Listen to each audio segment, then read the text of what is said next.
Yeah, Jeff Hurd. I have been at Teamworks since 2017. VP of Engineering, kind of chief architect role is what I do, and I'll leave it to you, Zach. I'm Zach Cooper. I'm the Vice President GM of our Teamworks Hub product. I've been here about 5 years, and my role in the implementation is overseeing the team that is doing that implementation and transitioning it from the messaging solution we had today into one that utilizes Stream. So Teamworks is we call ourselves the operating system for sports, and we really do serve that many different roles inside of a sports organization. We started out with messaging and calendar. We expanded to forums after that, but since then we've moved into nutrition management, social media campaigns and marketing and management, performance management, basically the entire back office of sports. Just about everybody in an organization will interact with some Teamworks product during the day, if they're one of our customers. That's the short version. Is we basically do everything. If Microsoft Office powers every other office in the world, Teamworks is the thing that goes in and powers the back end of the sports team.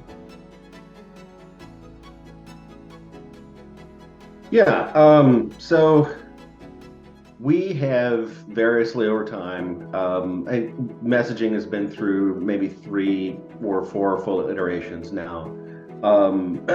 And it's really what the company started with was messaging. Messaging back and forth between athletes, messaging between coaches and athletes to remind them to get to their appointments and everything. We've since moved on, we've gotten larger than that, but our customer base has gotten larger. So the first thing that really started getting in our way was that we started having customers over in the Asia Pacific region, in the European Union, and they were getting lag for messaging. I mean, like serious lag up to a second for messaging, because all of our servers and everything were US East. So, looking into whether or not we distribute our messaging solution or go with something like Stream, y'all have an edge network. That was huge for us, because then we can say, look, it doesn't matter where our servers are. It's always gonna be responsive. It's always gonna feel like it's like it's instantaneous. So that was really the first thing, and the other one is simply that to build a global messaging product, you need a dedicated team. And that dedicated team, if we were going to build messaging ourselves, with the amount of resources we'd have to pour into it, we would want to be reselling it. And and we don't want to resell our messaging solution. It needs to be tied into Teamworks. So going with the third-party solution that has all the features we need is what we were after. Yeah.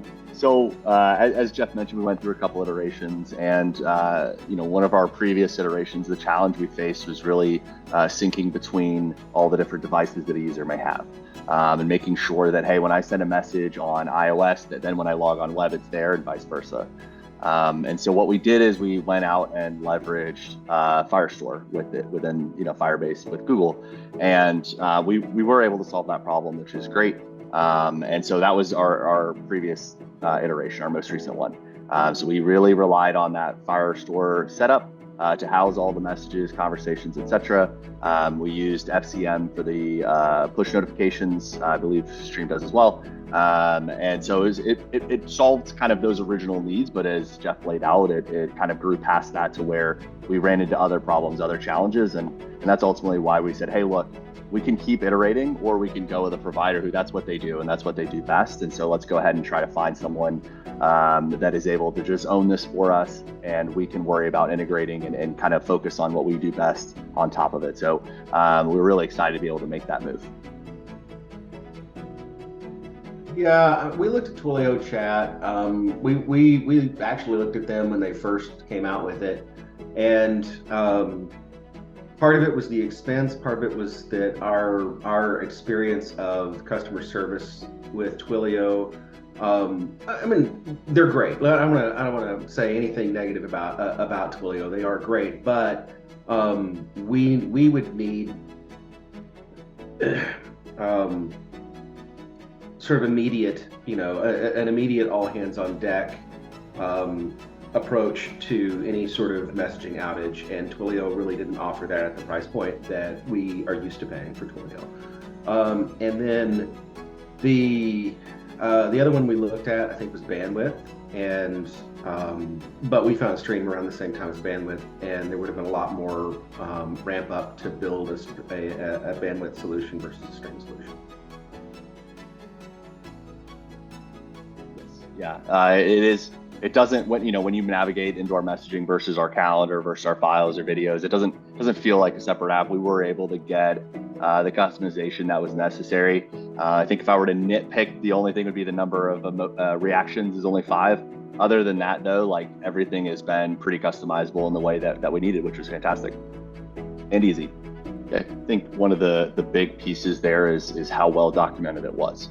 It was very clear at a glance that it was built for developers, and that is always it's one of those things that you can usually tell right away, and you can and then throughout implementation that was clear as well, that usually we actually didn't have that many questions for your team during implementation because we were able to figure it out on our own using those docs that you have so well written.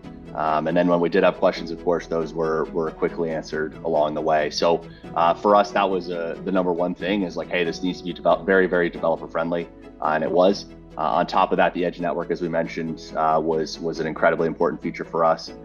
Past that, like, there isn't necessarily one specific, like, oh, Threads was nice, or the Giphy support, etc. It was the fact that you had those. It was, hey, we don't have to worry about building an integration with Giphy. We don't have to worry about an integration or a code change to support Threads. That's what was so attractive to us, is that we can go ahead and grab a number of these features that have become normal in any messaging app, and we don't have to think about it. We can just kind of toggle a flag, we're good to go, and be able to support it. And for us, it's really, hey, out of the box, having those was great, but then knowing that anything new that the WhatsApps of the world are going to be adding are likely going to come along the way and not be a huge build for us, but rather a switch or a toggle as much as possible.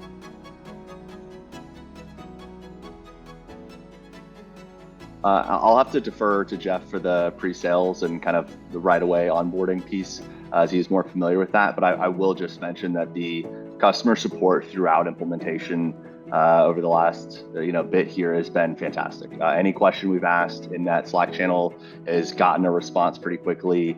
I've definitely felt like the team or the Stream team has worked quickly to be able to get us insight, address a bug if we find one. But I think one of the biggest differentiators, it sounds silly, but sometimes when you reach out to a company for help, you kind of get, let me see if we can escalate. Let me see, okay, well, that person needs to escalate again. Oh, that person needs to get some, right? The difference with Stream, I noticed, was we were usually able to get somebody who could diagnose the issue pretty immediately. It didn't feel like it took multiple rounds, and I thought that was, again, a big differentiator for us. But yeah, I would have to defer to Jeff then on the kind of pre-sales piece. Man, that was a long time ago at this point, and I wasn't managing it as much. Eric was. He's not on the call, so what I'll say is that at least from pre-sales, the demos were in depth. The people on our team that were in those demos were able to ask questions, and the folks on the call on the Stream side, they knew their product. So we had a high level of confidence that we'd be able to use Stream for our use case before we didn't have to do a lengthy experiment.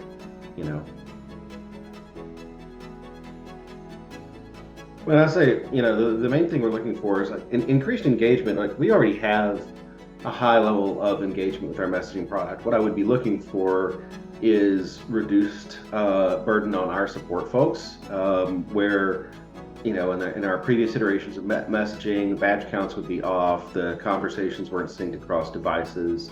There might be a deliverability issue here or there, although those have pretty much gone away. But our customers are nitpickers about this kind of stuff. They really, because it is tied into their accountability platform, they need to know with a high degree of accuracy the status of these messages. So I do expect that as we roll out Stream, that we'll see less of that, and that's a great thing. Yeah, it's more of like a cost reduction challenge for us that we were trying to solve, whether that be from a need in engineering to constantly be adding that new feature, tweaking that new feature to match kind of what is expected, or as Jeff said, reducing that burden on support. So, it's perhaps a little less sexy than maybe y'all are typically, looking for with the customer, but for us, that's really big. Being able to just have hey, like messaging should be a little bit more boring because it just works. You don't have to think about it; it just goes, right? And so that's kind of the aim there. And then again, to boot, all of those, the number of features that Stream has on top of that. So, for example, like love that y'all have video messaging in beta, right? That's something we've been talking about internally. Is like, hey, is the lift that much more to go ahead and get it, right? Those are the kinds of things that we were really keen to get on Stream for, and hoping that, hey, that means we wouldn't need to go build it from scratch and so on. We're more able to kind of just plug in and get the benefit.